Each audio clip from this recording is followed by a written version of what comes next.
Bismillahirrahmanirrahim. Assalamualaikum warahmatullahi wabarakatuh. Alhamdulillahirabbil alamin, hamdan katsiran thayyiban mubarakan fi kama yuhibbu rabbuna wa yardah.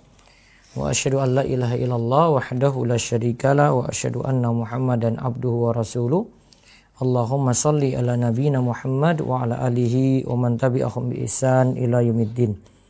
Allahumma inna nas'aluka ilman nafi'a wa rizqan thayyiba wa amalan mutaqabbala. Puji syukur kita panjatkan pada Allah. Salawat dan salam semoga tercurah pada Nabi besar, Nabi agung, Nabi kita Muhammad sallallahu alaihi wasallam. Baik para pemirsa sekalian yang semoga senantiasa dirahmati oleh Allah, pada kesempatan malam hari ini kita akan kembali mengkaji Bulughul Maram, Kitabul Buyu', karya Imam Ibnu Hajar Al-Asqalani.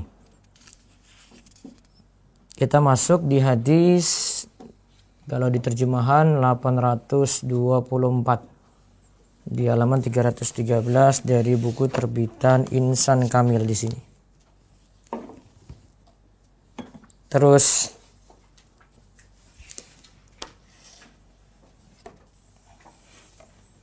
di buku rujukan kami di Syarah Minhaj al-Alam halaman 71 di hadis 801. Saya bacakan hadisnya. Min masailil bai', di antara masalah-masalah dalam jual beli. An Amr bin Shu'aib an abihi an jaddihi qala Rasulullah sallallahu alaihi wasallam la yahilu salafun wa bai'un wala syartani fi bai'in wala ribhu ma lam yudman wala bai'u ma laysa indak. Rawal khamsatu wa sahahu at-Tirmidzi wa Ibnu Khuzaimah wal Hakimu wa akhrajahu fi ulumil hadisi min riwayati Abi Hanifah an Amr al-mazkur bi lafzi naha an bai'in wa syartin. Wa min hadzal wajhi akhrajahu al-Tabrani fil Awsat wa huwa gharib. Dibaca.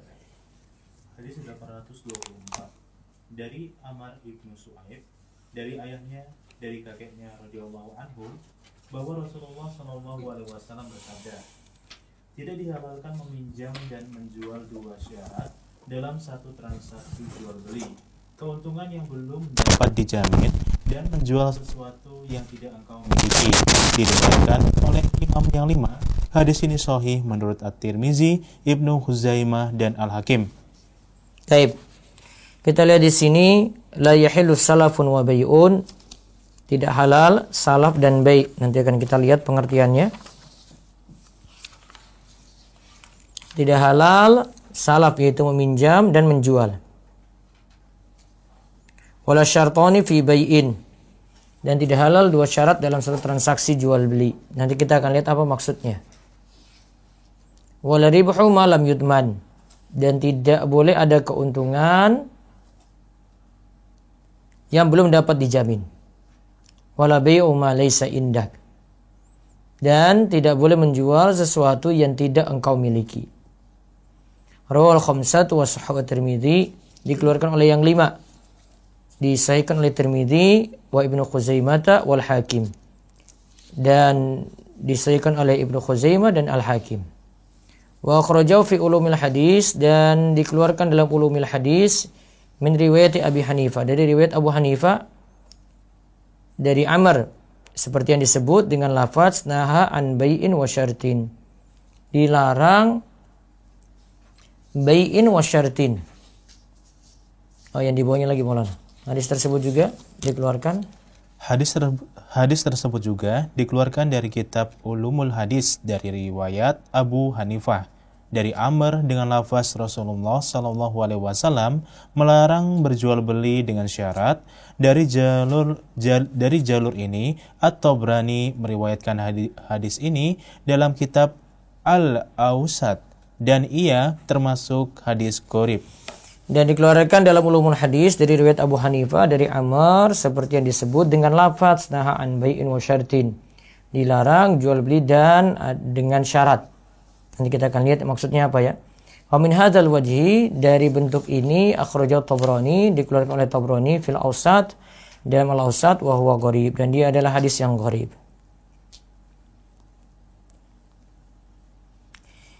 Hadis ini dikeluarkan oleh Abu Daud, Tirmidzi, Nasa'i, Ibnu Majah, Ahmad, dan Al-Hakim. Sanadnya itu hasan dan dikeluarkan juga oleh Tabrani dalam Al-Awsat dan Al-Hakim fi Ma'rifati Ulumil Hadis dan Ibnu Hazm juga dalam Al-Muhalla. Namun yang kedua ini sanadnya itu wahin, lemah. Nah, tadi ada beberapa hal disebutkan dalam hadis yang pertama yang kita sebut dari Amr bin Shu'aib dari kakeknya, dari bapaknya, dari kakeknya.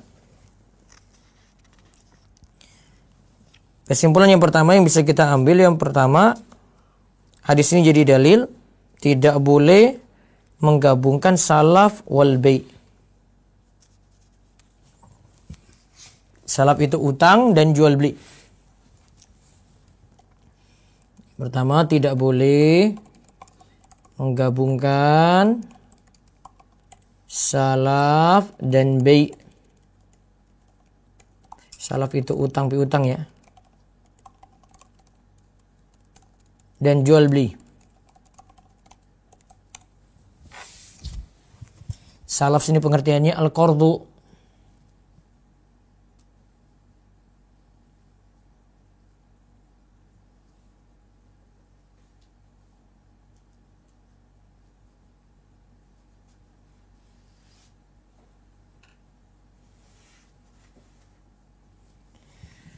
Contoh di sini bentuknya, kalau kata Syekh Abdullah Fauzan, bentuknya abi'uka hadhihi sayyara ala an tuqridani kada.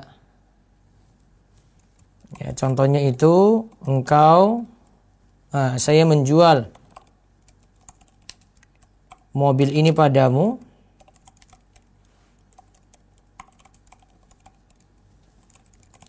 dengan syarat engkau meminjamkanku uang sebesar ini.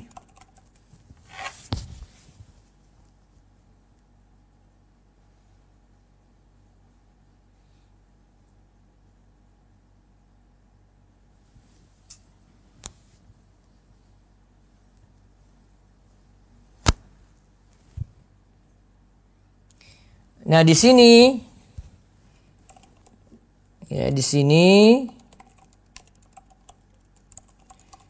jual beli yang terjadi, utang yang terjadi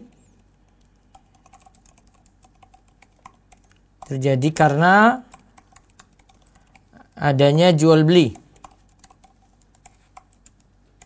Jadi kalau tidak ada jual beli, tidak ada utang di situ.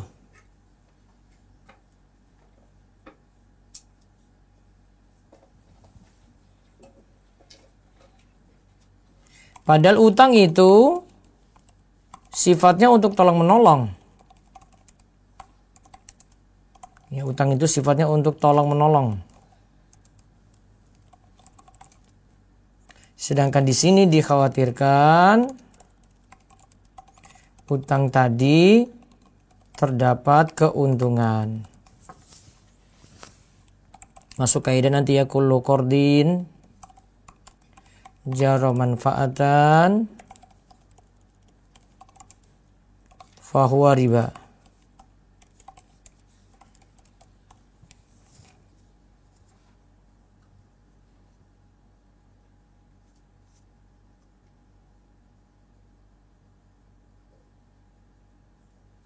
Tadi saya menjual mobil ini padamu dengan syarat engkau meminjamkanku uang sebesar ini ya.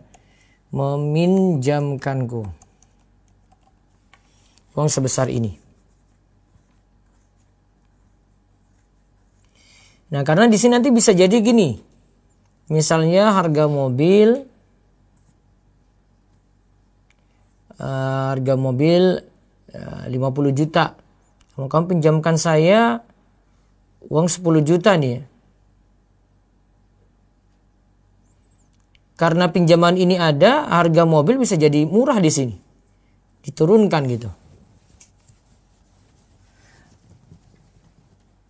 Nah, karena harga mobil murah sedangkan situ ada utang, berarti utang ini kan bawa manfaat. Dia dapat manfaat di situ. Seandainya utang tidak ada, ya harga mobil biasa. Maka masuk dalam kaidah kullu qardin jar manfaatan fa huwa riba. Sehingga utang dan jual beli di sini tidak boleh digabung. Kalau utang ya kasih utang, kalau jual beli ya kasih jual beli. Utang berarti tidak boleh cari untung, kalau jual beli boleh ada untung.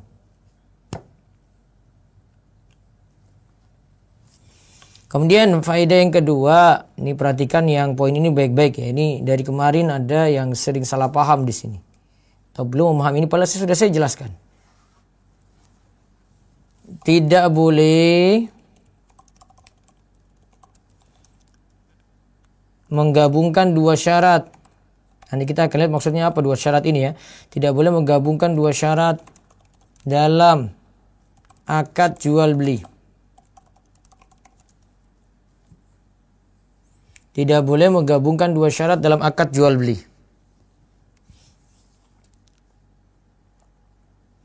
Nah, tentang masalah menggabungkan dua syarat dalam akad jual beli di sini para ulama ada beberapa tafsiran ya. Ada yang katakan di sini pembeli itu syaratnya pada penjual dua syarat.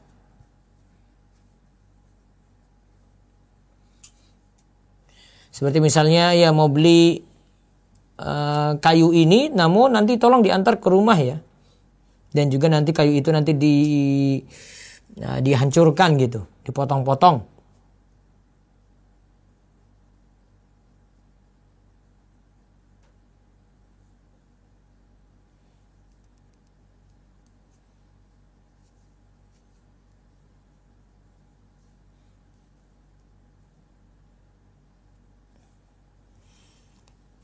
Kenapa di sini jadi bermasalah dua syarat ini?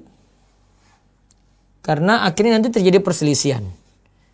Nah, berarti sifatnya kita tangkap dulu ya, tidak boleh menggabungkan dua syarat dalam akad jual beli jika terjadi perselisihan nantinya. Ya, jika terjadi perselisihan nantinya.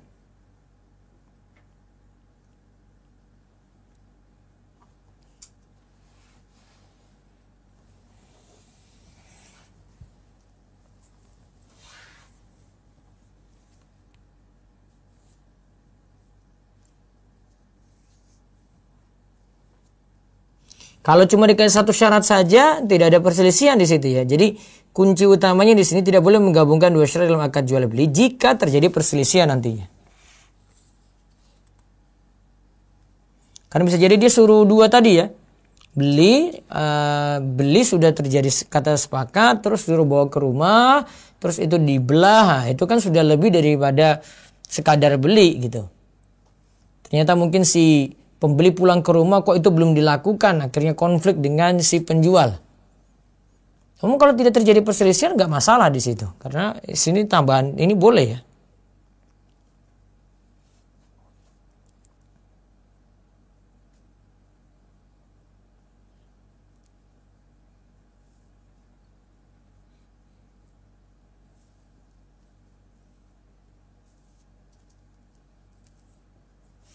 Tapi yang gambaran pertama tadi kita sebut ya.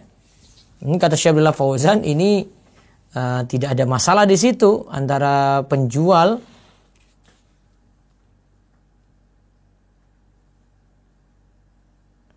dia mau buat satu syarat tambahan, dua syarat tidak ada masalah gitu. Yang jadi masalah kalau terjadi perselisihan ya. Atau kita bisa artikan juga arti lainnya, bisa dicatat arti lainnya. Jual beli yang dilarang adalah jual beli ainah. Seperti kemarin yang kita jelaskan ya. Masih ingat Maulana? Ada kemarin apa? Maulana jual pada sidik. Apa secara apa ini? Nyicil.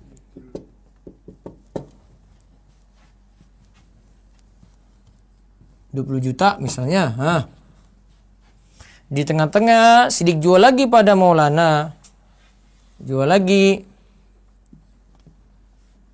Berapa? 15 juta. Maulana sudah dapat pegang sini 15 juta. Sidik masih bayar 20 juta. Selisih berapa? 15 juta, 20 juta, selisih 5 juta. Ini artinya sebenarnya dia mau pinjamkan uang 15 juta, suruh kembalikan 20 juta. Ainah ya, ini jual beli ainah.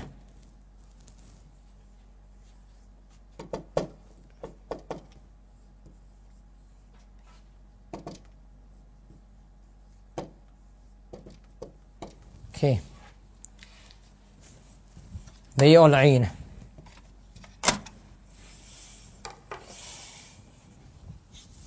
Nih, ini pengertian kedua ini yang lebih tepat ya.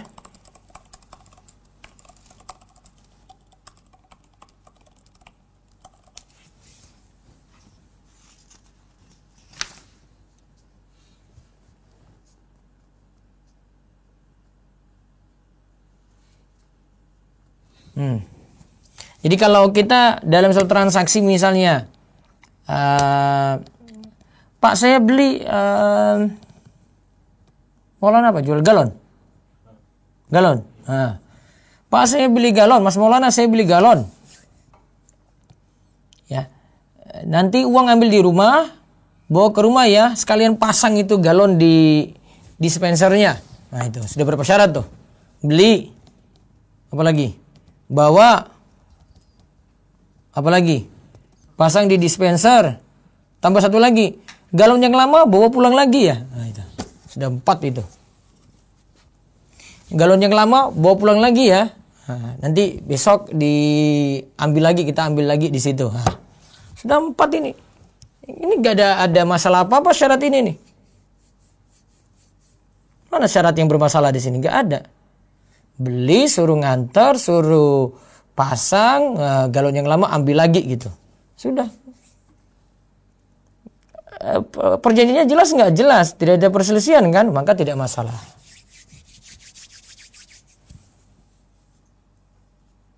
Tapi kalau jual beli ainah tadi jelas itu. Masalahnya jelas. Yang kita bahas kemarin ya.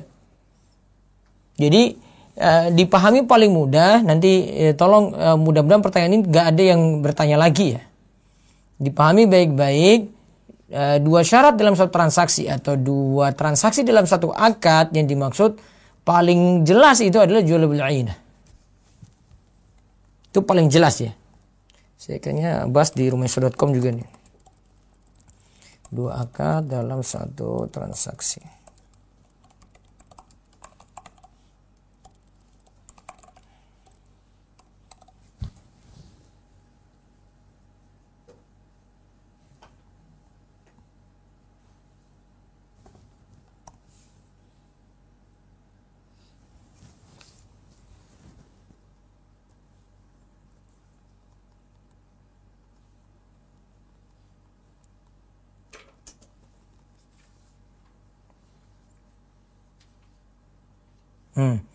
Tahu ada di artikelnya kom jual beli 2 harga.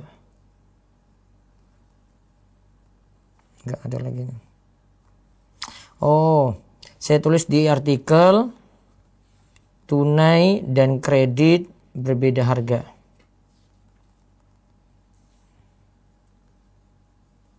Ada hadis itu saya bahas ini sini.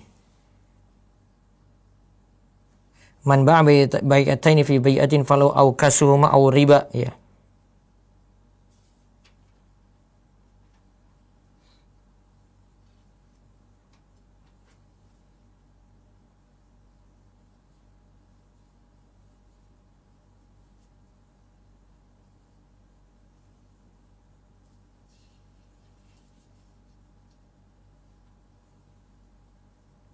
Kalau di sini saya belum tambahkan keterangan lagi.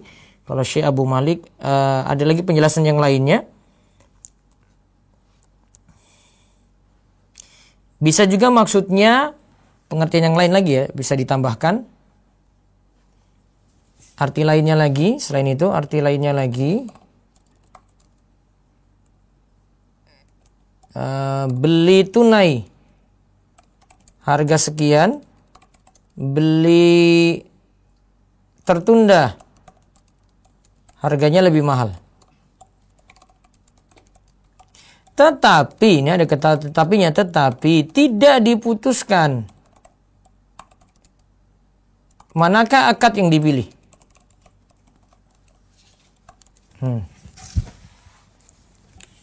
Manakah akad yang dipilih?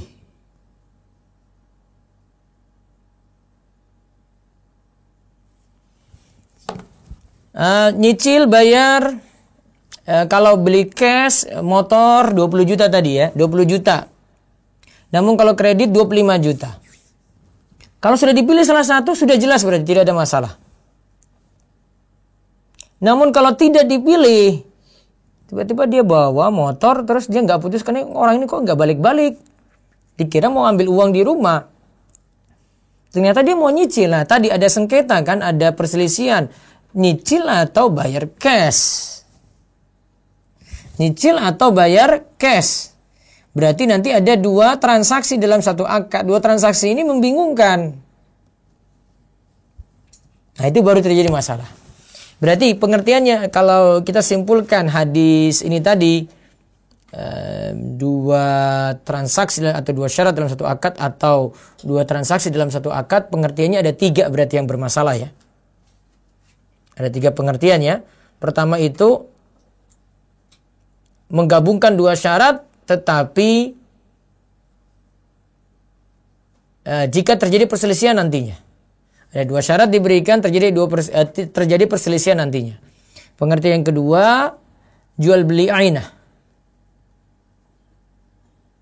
Kali ini ada dua transaksi nih, dua dalam satu akad.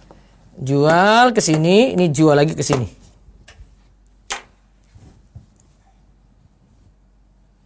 Terus pengertian yang ketiga, beli tunai harga sekian, beli tertunda harganya lebih mahal. Lalu tidak diputuskan manakah akad yang akan dipilih.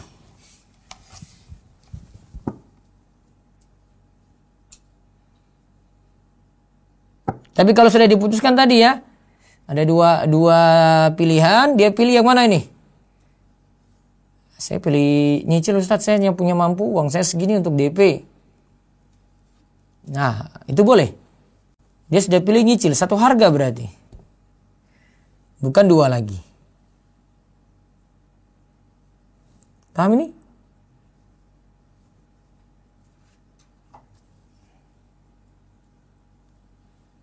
Berarti beli motor kredit boleh nggak? Boleh. Di mana beli kreditnya? Beli person. Maulana beli ke Triatno. Tapi kalau belinya lewat leasing? Nggak boleh. Nggak boleh. Nah, kalau leasing kita bisa lihat ada dua akad itu yang bermasalah. Malah kita bisa pakai hadis ini juga ini. Leasing ya. Itu ada salaf wal bay' tadi yang kita bahas. Transaksinya itu ada salaf dan bay'. Salaf itu ada utang, ada jual beli. Siapa yang beli motor? Maulana? Iya, Ustaz. Maulana. Untuk motor anyar untuk nikah. Terus datang ke dealer toh. Terus ada leasing kan? Segitiga Nji. Maulana datang ke dealer. Motor apa? Iya. Satria FU. Motor apa? Matic ya, Matic ya. Pinten harga nih? Harganya pun 18 juta. Hah. Maulana karena mau persiapan nikah, jadi dia hanya punya uang 2 juta. Hanya bisa DP. Iya tak? Yes, Nikahnya angel, berat. 2 juta. DP berarti. Akhirnya kerjasama dengan leasing biar dapat motor. Leasing bayar ke dealer. 18 juta lunas. Sekarang Maulana nyicil ke sini. Yang melakukan jual beli siapa? Leasing. Yang punya motor siapa? Dealer. Dealer. Ini jual beli toh. Utangnya siapa? Yang ngutangin leasing. Leasing, ada utang. Dua akad nggak? Ada tadi hadis yang pertama, la yahillu salaf wa bay', tidak boleh jual beli dengan Utang gabung. Ini jual beli utang nih. Jual beli dan utang gabung nggak boleh. Iya dah. Dijual belinya ini utangnya gabung kan? Nggak boleh. Sudah kena hadis pertama.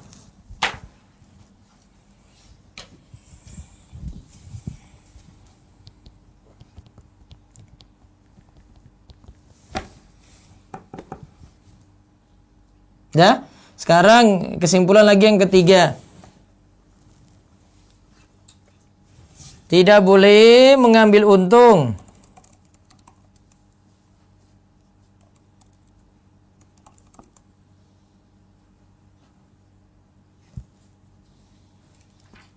Pada sesuatu yang tidak dijamin.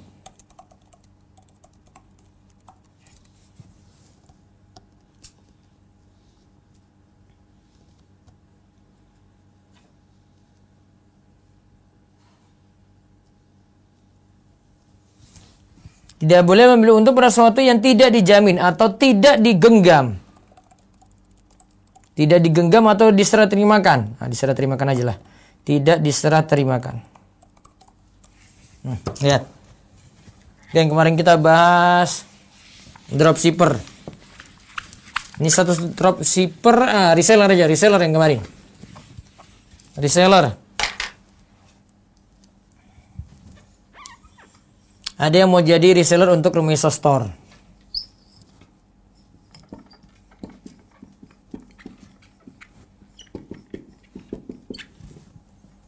Ya, datang nih reseller. Sini ada konsumen.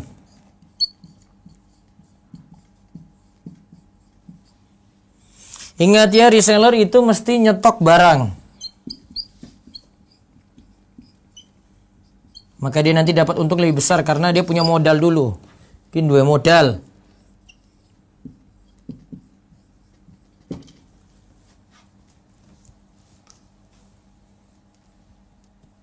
Reseller apa? Buku.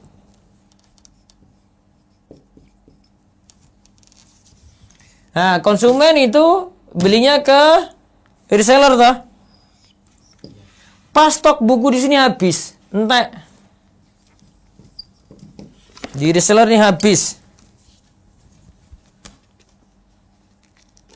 Maka nggak boleh si reseller ini kalau tidak ada kaitan apa-apa ya dengan si ini ya, dengan supplier ya.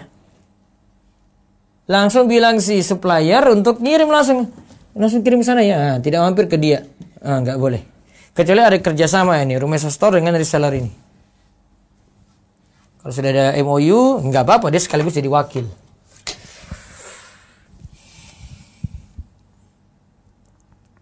Kalau dropshipper kemarin sebagai apa? Wakil ya kan?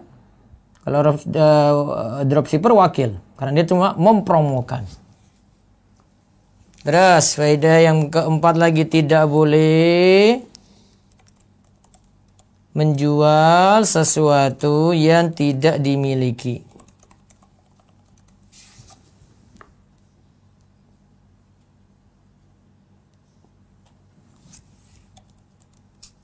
Yaitu ketika akad barang tersebut belum ia miliki, sudah jual.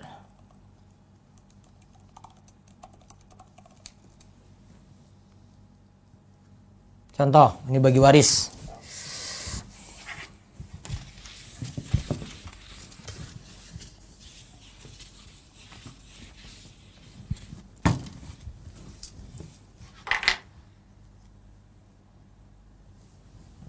Bapak punya anak 3. 1 laki, 1 perempuan, 1 perempuan. Berarti 1 laki 2 perempuan ya.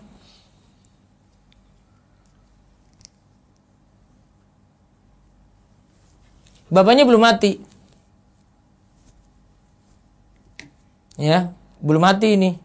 Belum meninggal dunia. Tapi si anak lanang ini punya utang banyak. Yang laki-laki ini punya utang banyak. Nah, kebetulan yang dia itu pinjam uang ke saudara perempuannya. Kalau besok ini ya, ayahnya meninggal dunia, dia hitung-hitung. Ini 1/2, 1/4 ya. Ini 2/4 atau setengah ya. Ini 1/4, ini 1/4. Dia punya utang nih, laki ini punya utang nih ke si saudara perempuannya. Dia bilang, itu kalau hitung-hitung jatah warisku itu wes cukup. Nyaur utang. Bayar utang. PA noe, ya itu. Sudah dimiliki belum? Sudah dimiliki belum? Belum. Iya, kalau bapaknya mati, kalau kamu mati duluan. Kan gak dapat waris. Maka tidak boleh dia bilang, iya jatah warisku, jatah waris dia ini untuk kamu aja. Nah. Gampang jawabnya. Iya kalau kamu mati duluan gimana? Utang sudah gak lunas. Kamu bilang pindah-pindah ambil jatah warismu. Paham ini? Belum dia miliki itu.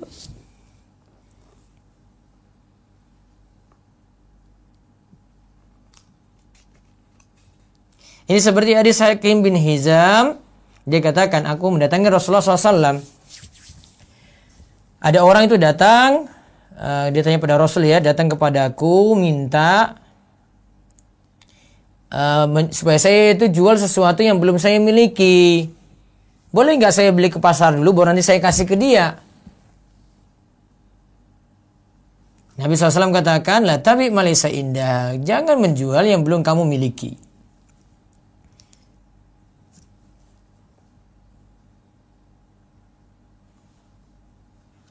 Jadi yang belum dimiliki nggak boleh.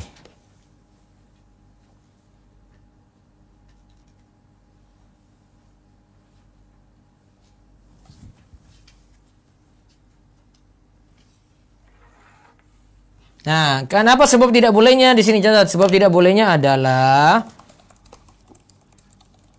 karena adanya goror. Apa kemarin goror? Tidak jelas ya. Karena adanya goror tidak jelas.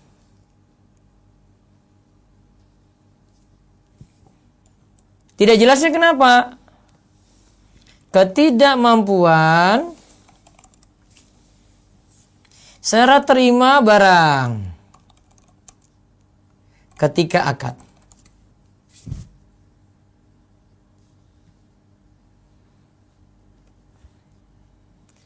Tapi nanti ini solusinya bisa dengan jual beli salam ya. Jual beli salam itu ini solusinya bisa dengan jual beli salam. Ingat ya namanya jual beli apa? Salam. Jual beli salam itu baik salam. Dia nggak jual barang tertentu, dia cuma jaminkan saja.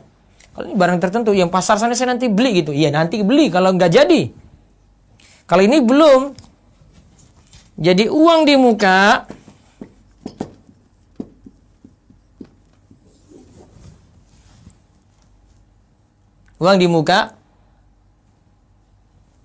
barang datang belakangan.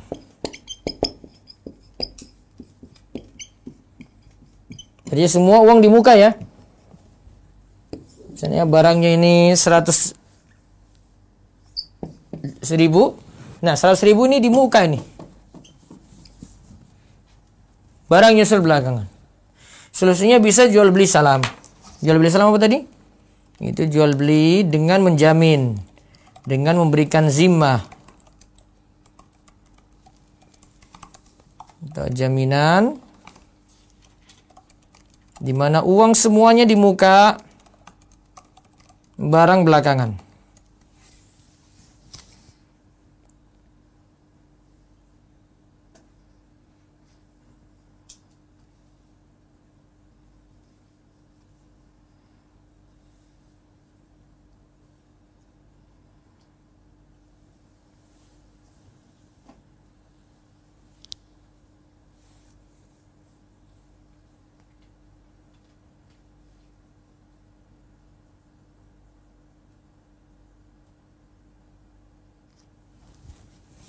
Solusinya jual beli salam ya. Kalau jual beli salam masih boleh. Karena yang dibeli itu jual beli dengan memberikan jaminan ya. Jaminan berarti sebutkan sifat ya. Salam itu jual beli dengan memberikan jaminan dengan disebutkan sifat barang, spesifikasi barang.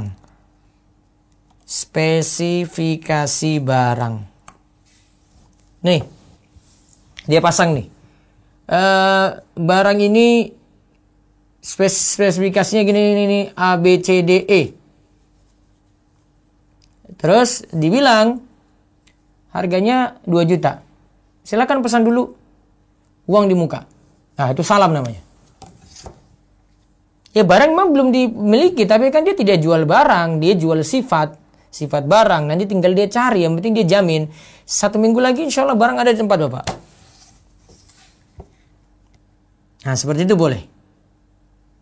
Dia nggak jual ain, dia nggak jual bentuknya langsung. Dia nggak bilang ini barangnya ini, bukan. Kalau barangnya belum dia miliki, kalau barangnya belum dimiliki nggak boleh. Artinya barangnya sudah ditentukan, terus belum dimiliki nggak boleh. Tapi kalau baru disebutkan spesifikasi, nanti dijanjikan sesuai spesifikasi ini akan datang, nah nggak masalah.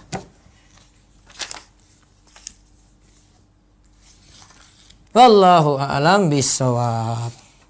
Ya berapa faedah tadi? 4 ya? 4. Besok tentang bai'ul urbun, uang DP.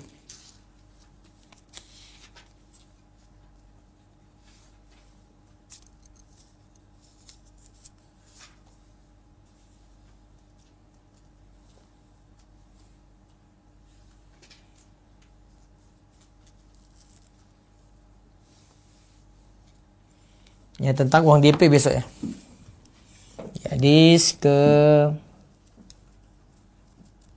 825 di sini, kalau di tempat saya hadis 802. Baik, kita bahas pelan-pelan seperti itu, mudah-mudahan Allah beri ilmu yang bermanfaat. Baik, silahkan dari mana? Sini ada yang nanya? Maulana? Enggak, Ustaz. Ternyata? Sedih? Toto? Udin? Beni? Bayu? Duwe utang ora? Tak pulsa. Maulana. Baik. Silakan dari Zoom mau bertanya monggo. Saya beri waktu 15 menit ya. Silakan.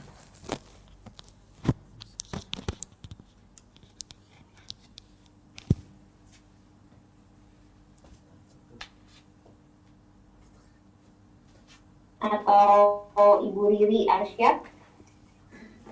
Assalamualaikum Pak Ustadz. Ya. Ya, Pak Ustadz, ini saya pakai akunnya istri saya, Pak Ustadz. Pak Arsyad ini ya? Ya, saya suaminya Ibu Arsyad. Iya, silakan. Ya, Pak Ustadz, jadi kalau komisi penjualan itu sebenarnya hukumnya apa, Pak Ustadz ya? Misalkan gini, teman saya tidak bisa membeli suatu barang, mau membeli suatu barang, terus sama saya dicomblangin sama penjualnya, saya dapat komisi dari penjualnya, itu hukumnya apa, Pak Ustadz? Coba diulang.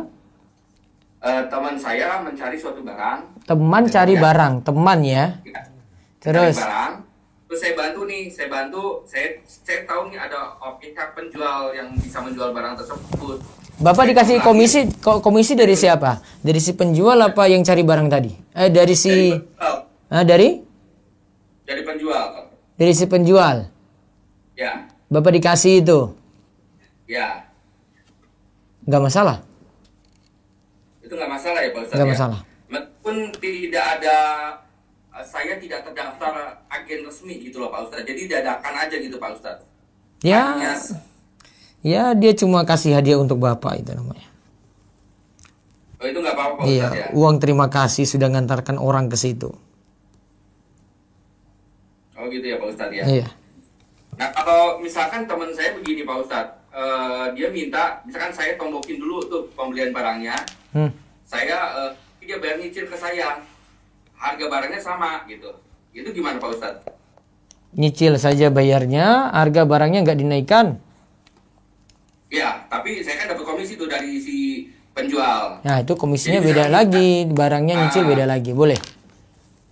Karena komisinya Boleh, dari orang lain, yang bayar dari orang lain lagi. Oh gitu, boleh Iya, Pak Ustadz ya? boleh. Meskipun saya ngutangin ke pembeli gitu loh, jadi pembeli itu dia nggak bisa bayar cash, dia nyicil Iya, saya dengan gitu, si Pak Ustadz. pembeli itu transaksi lain, dengan si penjual transaksi lain. Oh begitu, boleh ya Pak Ustadz ya? kalau Ya, gitu ya, Pak boleh. Ustadz, ya? Boleh. Oh, makasih Pak Ustadz. Assalamualaikum. Waalaikumsalam warahmatullahi wabarakatuh. Silakan yang berikutnya lagi. Baik, sudah ada Ibu atau Bapak Riza. Assalamualaikum, Ustaz. Waalaikumsalam warahmatullahi wabarakatuh.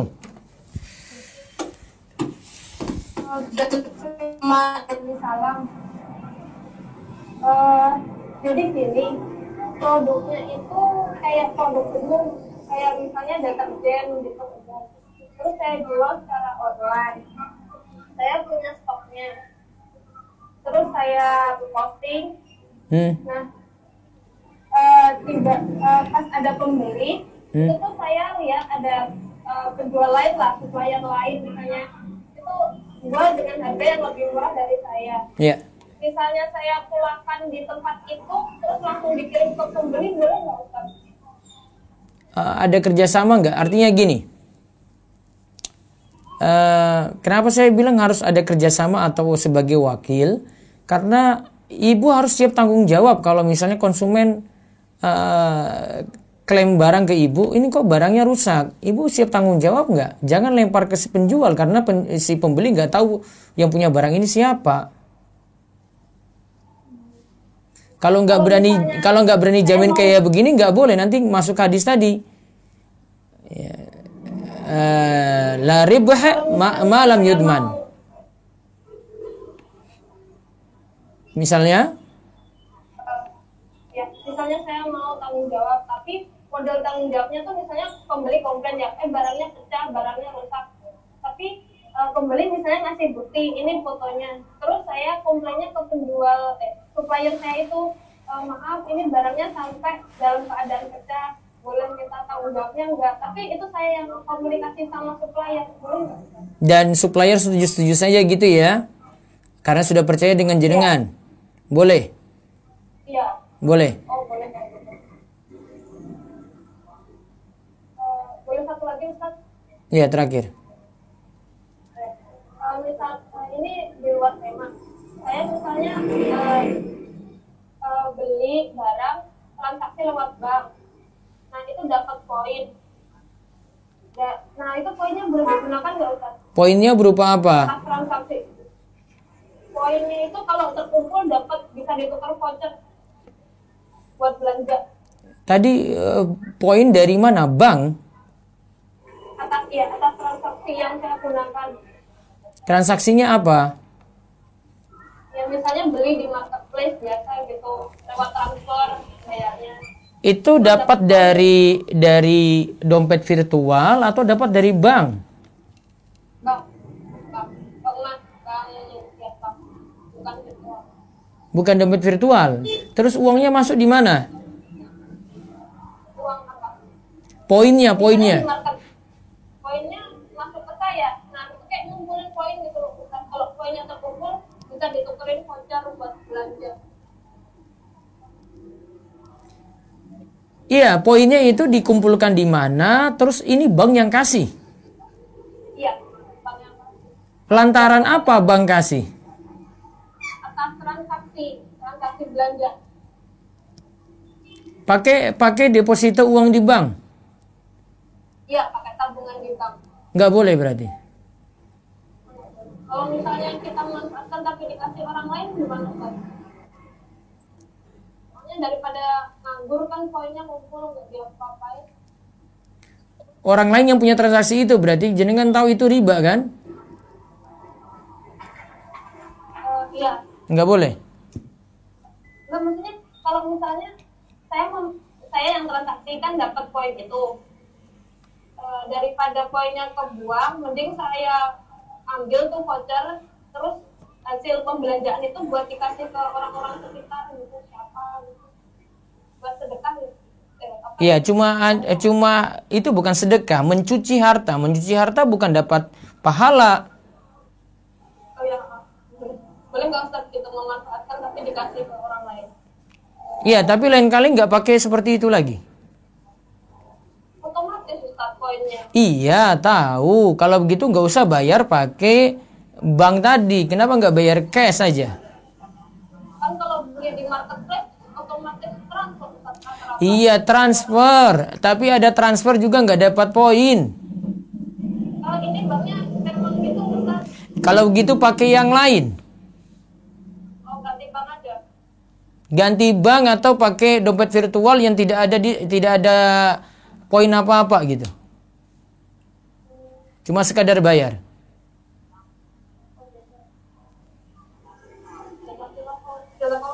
Waalaikumsalam. Ya, baik, berikutnya lagi. Baik, sudah ada Bapak Salman. Assalamualaikum Ustaz. Waalaikumsalam warahmatullahi wabarakatuh. Izin Ustaz bertanya, Ustaz, ada 2 pertanyaan ini Ustaz. Pertanyaan yang pertama, saya kan penjual kurma nih Ustaz. Ya.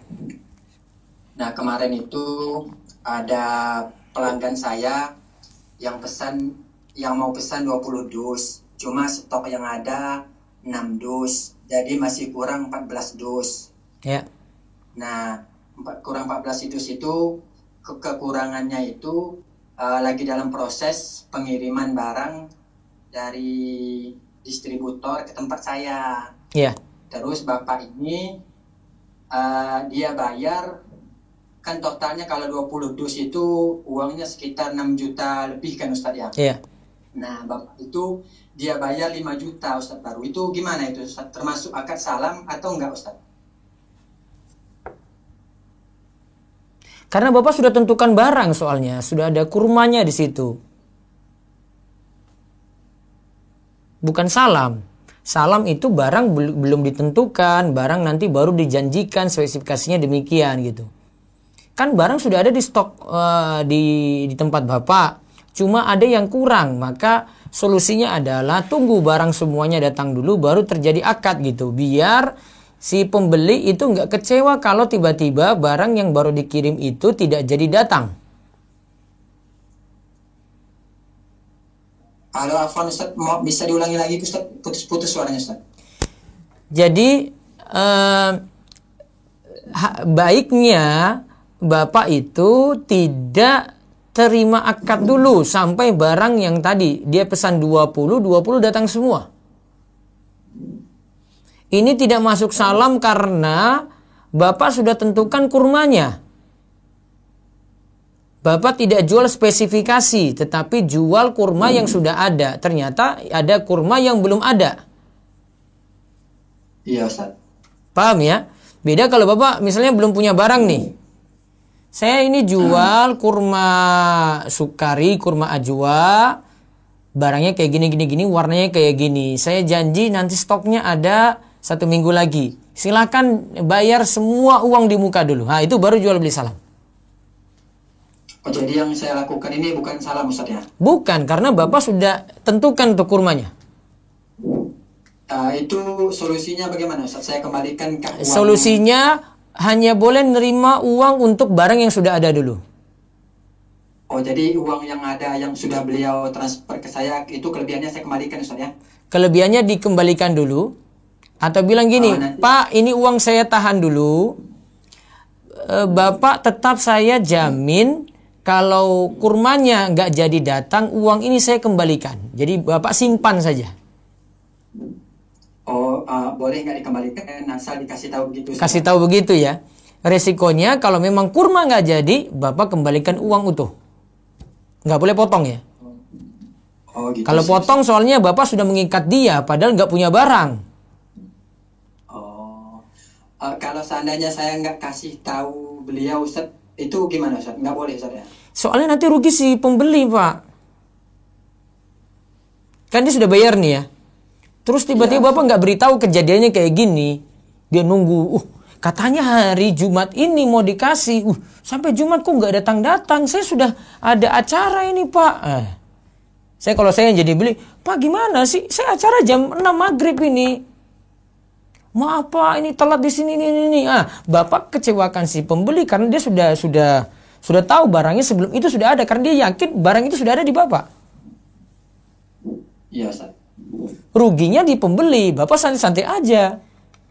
Pembeli dia, kalau saya jadi si pembeli itu, wah saya deg-degan banget itu. Wah ini datang nggak? Saya sudah punya acara, boleh jadi dia pakai itu untuk ada acara, misalnya maghrib itu ada acara besarnya gitu. Ya kurmanya nggak jadi datang, si penjualnya gimana sih? Dia komplain ke Bapak, besok-besok dia nggak akan beli lagi ke Bapak. Oh, sebelumnya saya udah kasih tahu juga Ustaz ini. Nah, kalau bisa kasih tahu. Iya, kalau bisa kasih tahu. Berarti memang kan kurmanya kalau sudah dikasih tahu kayak gitu berarti belum ada. Iya, Ustaz. Tapi nanti uang yang sudah diterima, kan ada yang sebagian barang sudah ada, yang belum ada itu bilang, "Pak, maaf ya, ini yang sisa barang yang ada, uangnya saya pegang dulu ya. Atau Bapak mau ambil juga silahkan, tapi seandainya kurma itu tidak jadi datang, saya kembalikan uang utuh, Bapak tidak dipotong apa-apa." Gitu. Oh, gitu solusinya, Ustaz ya? Solusinya. Alhamdulillah. Baik, Ustaz. Ini izin pertanyaan kedua, Ustaz. Ya boleh, Ustaz ya? Ya, singkat Pak.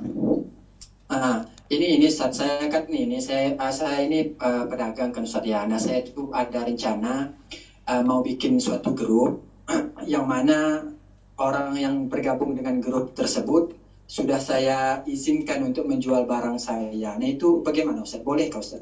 Ya, asalkan yang dimasukkan dalam grup memang dia menerima izin tadi, menerima permintaan untuk dimasukkan dalam grup. Tidak boleh dipaksa. Oh, kalau seandainya saya share link aja, Ustaz, siapa yang mau ini? Iya, berarti kalau share link berarti kerelaan dia yang mau masuk. Oh, jadi kalau dia seandainya menjual barang saya, itu boleh, Ustaz ya? Ya, nanti tinggal perjanjian yang dengan dia yang baik, Pak, yang jelas gitu. Oh, kalau saya rencana itu perjanjiannya gini, Ustaz. Kalau dia mau jualkan barang saya, begitu dia mau jualkan harus bayar sama saya dulu gitu, Ustaz. Ya, nggak apa-apa. Bapak yang punya barang. Oh, jadi boleh, Ustaz ya? Boleh. Oh ya, Alhamdulillah. Baik, Ustaz. Jazakallah khairan, Ustaz, jawabannya, Ustaz. Oh ya, Kom. Baik, berikutnya lagi. Waalaikumsalam warahmatullahi wabarakatuh. Silakan Ibu Mala. Bismillahirrahmanirrahim. Assalamualaikum warahmatullahi wabarakatuh. Waalaikumsalam warahmatullahi wabarakatuh ya. Aku nanya, kalau seandainya ada si A, dia itu jual barang ke pelanggan. Biasanya A ini ngambil dari si B. Nah, suatu saat barang yang ada di si A ini kosong. Nah, si B itu langsung menawarkan, saya kirim deh langsung ke pelanggannya. Itu gimana, Ustaz? Berarti sudah ada kerjasama. Dianggap ketika itu si A ini jadi wakil untuk si B untuk barangnya. Berarti sudah diizinkan. Tapi biasanya memang A beli dulu, kemudian A jual ke orang, nanti A bayar ke B. Tapi ini kebetulan barang di A kosong, nah si B itu langsung menawarkan, gak apa-apa deh, karena ini dekat, ongkirnya biar lebih murah gitu, si B langsung mau kirimkan. Itu boleh, Ustaz? Yang penting ada kerjasama yang jelas di situ. Artinya A dan B ini ada hubungan, nggak apa-apa. Iya, ada hubungan, nggak apa-apa. Iya, nggak masalah. Kalau seandainya kalau jual barang kayak boneka gitu boleh nggak sih, Ustaz? Boleh kalau untuk anak-anak. Meskipun itu berupa kayak binatang itu nggak apa, Ustaz? Ya, lebih baik dihindari. Tapi kalau untuk anak-anak masih dapat keringanan. Baik, Ustaz. Iya. Syukur, Ustaz. Bisa kalau khair. Waalaikumsalam. Berikutnya lagi silakan. Baca dulu, maaf sebentar. Baca dulu di chat dulu, baca 2. Nah, Ustaz. Baik, Ustaz, saya bacakan. Bismillah.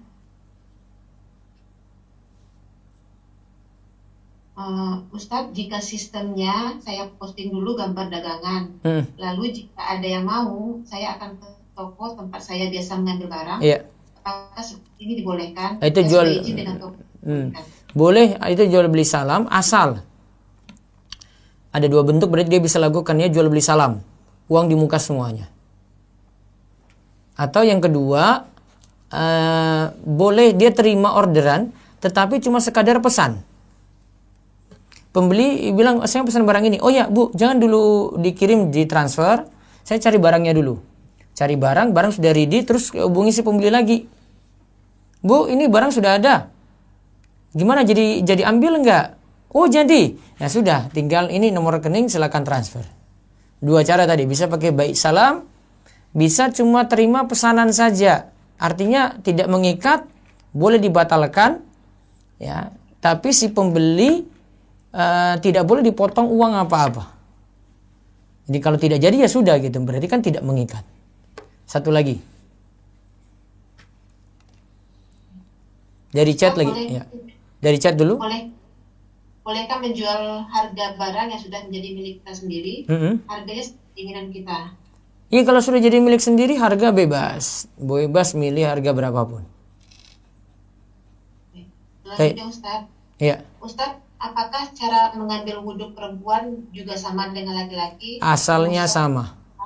Kecuali nanti untuk perempuan saat di tempat terbuka ya, biasanya agak berbeda nih. Dia nggak bisa bebas seperti laki-laki ya.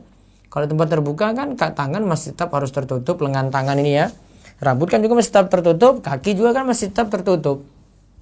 Maka kalau untuk tangan dia bisa masukin dalam jilbabnya yang lebar, dia basuh di dalam jilbab lebar tadi. Kalau untuk kepala, dia bisa usap sebagian kepala saja, sebagaimana pendapat dalam mazhab Syafi'i, masukin tangan di bawah jilbab, ya. Kalau kaki, mudah-mudahan sebelum dia pakai kaos kaki, jadi dia pakai kaos kaki ya, sudah dalam keadaan berwudu, sehingga saat dia batal, kaos kakinya cukup diusap. Menurut pendapat yang boleh mengusap kaos kaki. Baik, kembali ke resen.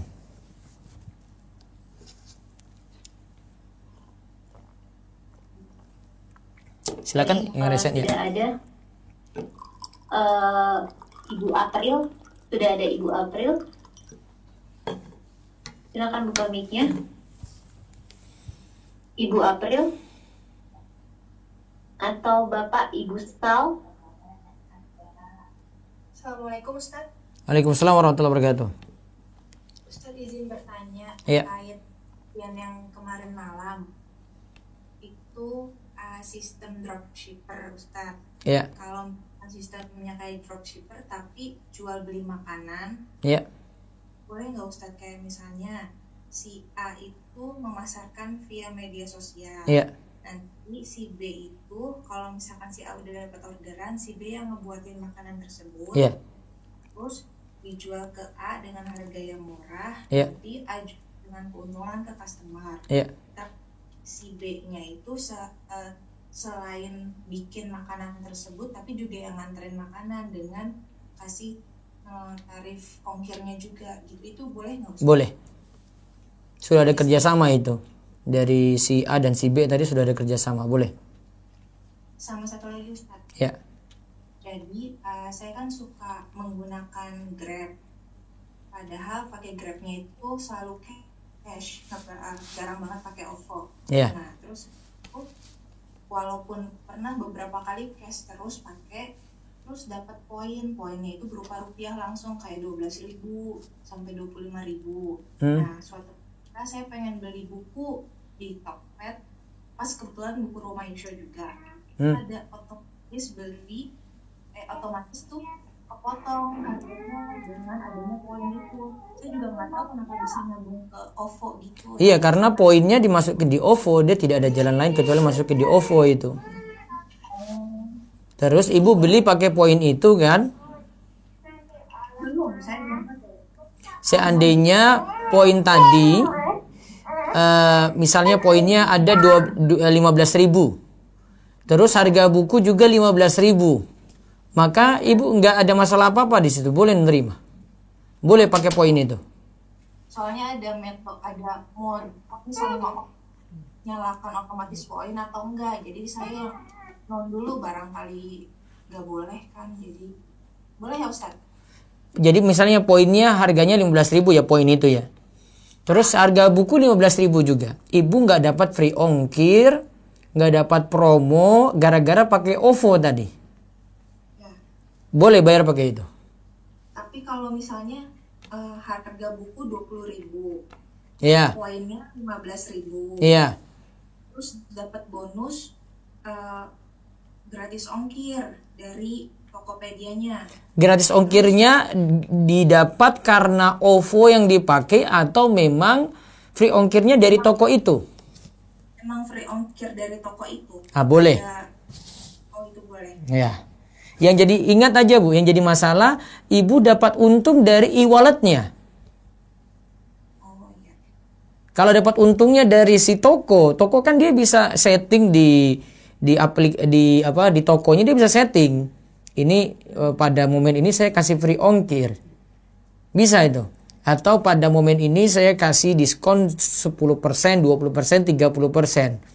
Oh ini tanggal 2 bulan 2 2021 saya kasih free ongkir gitu. Toko yang buat boleh. Ibu manfaatin itu.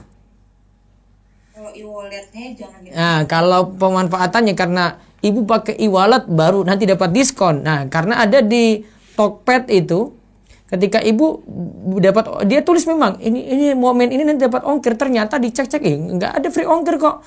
Ternyata kalau ibu bayar pakai OVO baru free ongkirnya itu ada. Nah, berarti nggak boleh. Jazakallahu khair Ustaz. Oh ya, iya. Silakan berikutnya lagi.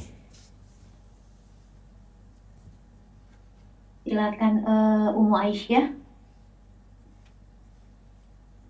Assalamualaikum Ustaz. Waalaikumsalam warahmatullahi wabarakatuh.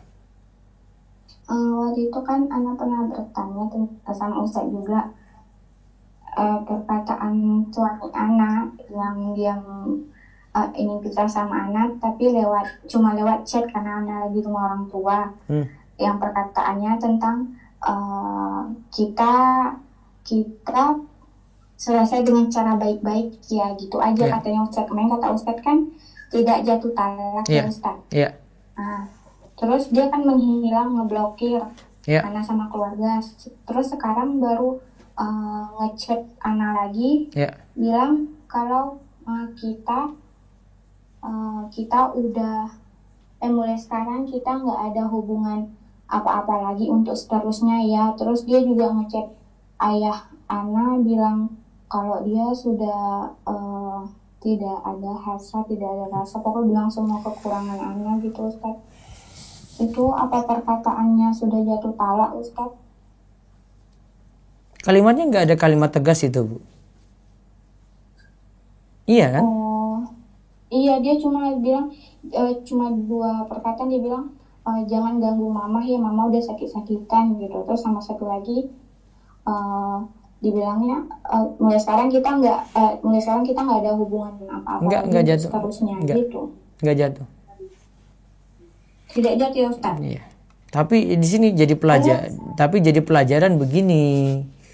Bu, kalau nikah dulu itu akadnya resmi, terus orang lain itu pada senang dengan itu, adanya pernikahan, harusnya kalau pisah ya mbok baik-baik, datangi gitu, jangan cuma dari WA. Iya Ustadz, jadi dia tuh nggak tahu kenapa Ustadz tiba-tiba ngatain. Iya itu, ya mudah-mudahan nanti dengar kajian ini. Ya kalau mau akad lewat WA dia mau nggak waktu itu coba? Ya, kita akad lewat biasa kan nggak kan resmi gitu loh. Orang lain lihat. Ya. Kalau mau pisah juga mbok gentle gitu loh. Ya, jadi laki-laki pemberani dikit, jangan cuma cemen kayak begitu. Saya gemes juga tuh lihat laki-laki kayak gini nih. Iya, terus dia ngeblokir keluarga. Nah sekarang karena kan beda kota ya Ustaz, dia di Jakarta, saya di Pekanbaru. Nah jadi dia nggak mau datang ke rumah orang tuanya Ustaz, karena orang tuanya udah marah-marah sama perlakuan dia itu, kok bisa seperti itu. Ternyata setelah saya cari tahu, saya bawa istikharah juga. Ternyata selama sebelumnya kami memang LDR juga Ustaz, karena anak kan masih kuliah waktu itu. Terus ternyata selama kami LDR itu dia selingkuh Ustadz sama mantannya dia juga Ustadz. Tapi sampai sekarang jadinya keluarga sih udah cari tahu Ustadz, keluarga anak yang di sana nyelidikin dia, cuman masih bingung juga Ustadz. Jadi perkataan pokoknya sabar-sabar saja, kata-katanya belum jatuh talak. Mesti nggak keridoan hatinya ya Ustadz. Iya. Karena dia udah ngomong sama ayah, dia bilang nggak ada rasa segala macam gitu. Iya. Ustadz. Belum, nanti tunggu resmi saja. Oh, anak boleh Ustaz tetap berdoa semoga dia dikasih hidayah. Iya boleh. Ustadz. Syukuran ya Ustadz. Waalaikum. Jazakallahu khair. Waalaikum. Baik, satu lagi silakan. Sudah ada Ibu Nurul. Silakan Bu Nurul. Bismillahirrahmanirrahim. Assalamualaikum warahmatullahi wabarakatuh, Ustaz. Waalaikumsalam warahmatullahi wabarakatuh. Ustadz, bagaimana hukumnya kalau kita membeli gamis via online tapi PO tapi harus kasih DP 50% gitu? Boleh. Jadi kita nggak DP 50%. Karena kalau dibuat, lalu nanti 4 minggu dikirim. Karena kalau gamisnya di DP dan dia lagi buat, berarti akadnya istisna, bukan salam lagi di sini. Itu sama seperti Bu Nurul datang ke warung yang lagi buat nasi goreng. Bu Nurul pesannya bisa di awal, bayar belakangan. Atau bisa langsung kasih, Pak ini nasi goreng, oh itu berapa? 10.000 ya? Ini uangnya pegang dulu ya? Boleh uang di muka. Atau boleh ibu bayar uang di muka dulu, nanti sisanya belakangan. Boleh. Itu namanya istisna. Boleh. Nah, jazakallahu khair Ustaz. Waalaikum. Baik, berikutnya Bu Meti silakan.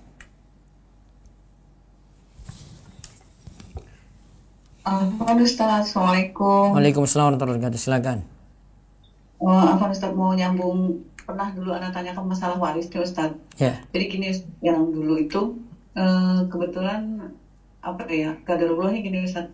Ibu anak kan anak tertua. Kebetulan sekarang sudah sakit stroke Ustaz. Nah, di rumah yang waris itu yang meninggali adalah adik ibu perempuan. Yeah. Nah, waris itu harusnya sih jatahnya untuk bertiga Ustadz. Yang satunya itu laki-laki, qadarullahnya sudah meninggal tuh ada setahun yang lalu. Meninggalkan 1 anak perempuan. Ibu Ana meninggalkan 3 anak. Adiknya ibu meninggalkan ada 1 anak. Nah, kebetulan bibi itu mendiami rumah yang diwariskan itu gitu loh Ustadz. Yeah. Nah, itu asalnya bagaimana Ustadz ya? Asan Apakah rumah itu dibagi waris untuk 3 anak tadi? Nah, kebetulan kan gini Ustadz, apakah kita sebagai cucunya itu zolim nggak kalau misalnya istilahnya itu rumah itu disusui gitu loh Ustadz? Maksudnya? Oleh salah satu, maksudnya gini, kita misalnya salah satu cucunya, misalnya ada yang mampu gitu kan, membeli rumah itu disusuki gitu loh Ustadz, dibayarin lah gitu loh terus? Nah, kemudian jatah itu karena 1 yang laki-laki itu sudah meninggal, apakah jatahnya tetap yang 1/2 itu atau boleh dibagi rata 3 bagi rata 3 gitu? Kan ketika yang dulu yang meninggal siapa? Adik laki-laki. Bukan, yang punya rumah siapa dulu? Nenek. Nah, sudah meninggal. ketika nenek meninggal itu kakak yang saudara laki-laki masih ada nggak? Masih ada. Berarti dapat jatah. Tapi sayangnya belum dibagi. Dihitung jatah itu ketika dia hidup. Berarti si laki-laki dapat setengah, perempuan 1/4, yang perempuan 1 lagi 1/4. Kalau sekarang posisinya pun sudah meninggal itu tetap jatahnya tetap masih setengah itu ya Ustadz ya? Iya. Jadi diingat aja Bu Meti, kalau waris itu dibagi, pas meninggal itu yang tinggal siapa, yang masih hidup siapa, itu yang dibagi jatah waris. Nah Ustadz, posisinya agak sulitnya ini Ustadz, kami kan sudah mau ke cucu ya Ustadz ya. Posisinya di situ. Tapi saya lagi bahas yang dulu pas lagi dibagi. Ibu gak usah mikir cucu dulu. Iya. Mikir ketika waktu meninggal tuh siapa yang berhak dapat. Itu dulu diurus itu. Iya. Ya, ini kalau ini sudah diurus baru nanti yang berikutnya lagi.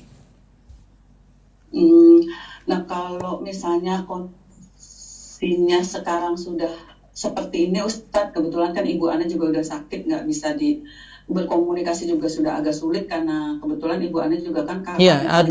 Iya, terus singkat lagi Bu, persingkat lagi. Nah, permasalahannya gini Ustadz, kalau misalnya jatah itu atau waris itu kita yang dari cucu itu. Pokoknya nanti kesepakatan keluarga Bu. Saya kalau bahas kayak begini pokoknya duduk bareng-bareng keluarga rembuk. Nggak bisa pakai teori-teori waris nih. Kalau teori waris sih sekadar teori, orang yang mau menerima, kalau mau menerima syariat, kalau nggak terima gimana? Nah, ya kalau intinya seperti itu gimana Ustadz? Kalau yang salah satu nggak mau ngalah saja. waris itu, Ngalah. Kalau nggak konfliknya lebih besar nanti. iya makanya salah satu itu nggak mau meninggalkan Iya. rumah itu gitu loh Ustadz. Ya pokoknya Jadi- seperti itu teorinya Bu Meti. Saya lagi menjelaskan teori, prakteknya, tataran praktek itu urusan masing-masing. Gitu. Nah, Ustadz. Karena kalau saya rembuk malam ini itu nggak bisa akan rampung karena keluarga Bu Meti nggak akan setuju dengan ini kalau mereka nggak ngaji. Ya, betul Ustadz. Ya, baik ya, cukup ya. Ya. Syukran. Oke, baik. Berikutnya lagi silakan, mungkin lebih dipersingkat, silakan monggo. Ada Ibu Meiti. Maaf, Bu Nashwa. Ibu Nashwa. Bismillah, Assalamualaikum Ustadz. Waalaikumsalam warahmatullahi wabarakatuh. Mau tanya tentang kalau memfoto produk itu ada tangan perempuan itu apa boleh Ustadz? Ditutup lebih aman, Bu.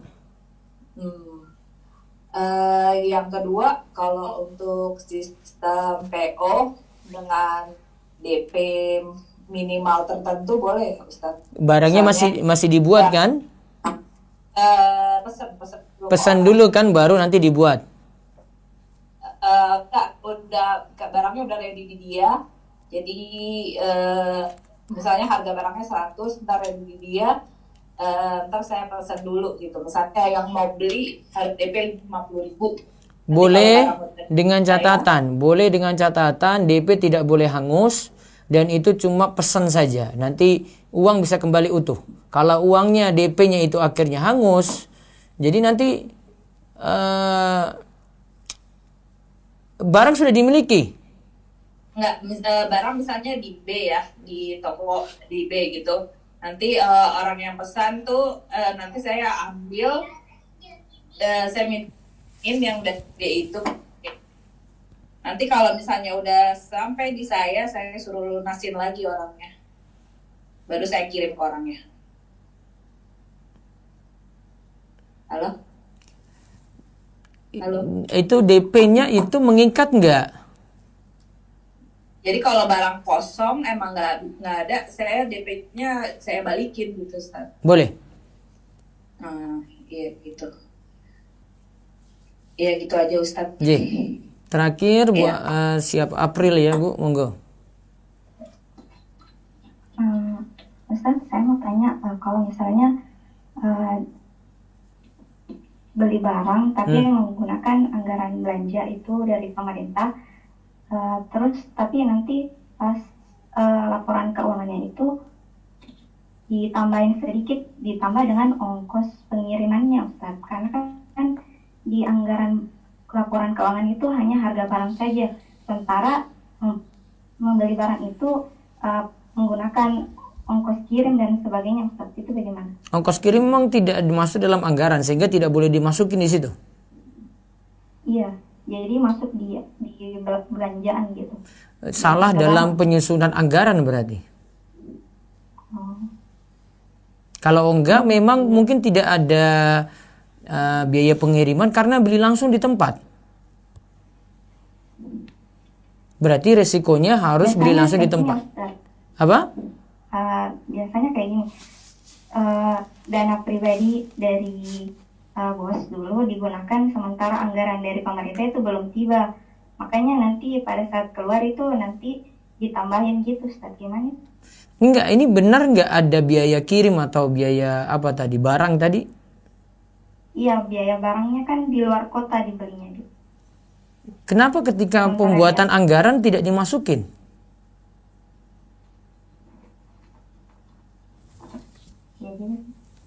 Kenapa tidak dimasukin?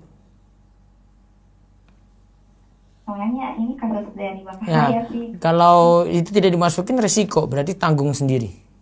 Biaya pengiriman tadi lebih aman. Karena tidak sesuai dengan kenyataan kan, nanti pencatatan kok ini tiba-tiba masuk. Iya. Gitu ya. Makanya evaluasi berikutnya kalau ada permintaan kayak begini lagi, ada biaya barang, ada biaya ya kirimnya gitu, dimasukin di dalam anggaran. Baik, demikian ya saya cukupkan. Insyaallah besok pagi jika saya belum jawab untuk pertanyaan malam ini karena sudah terlalu malam, besok lagi kita akan bahas belajar dari istri Nabi Sofia binti Huyai. Malam Sabtu kita akan kaji tentang uang DP. Ya, tentang uang DP. Demikian kita cukupkan, tutup dengan doa kafaratul majelis. Subhanakallahumma bihamdika asyhadu an la ilaha illa anta astaghfiruka wa atubu ilaik. Assalamualaikum warahmatullahi wabarakatuh.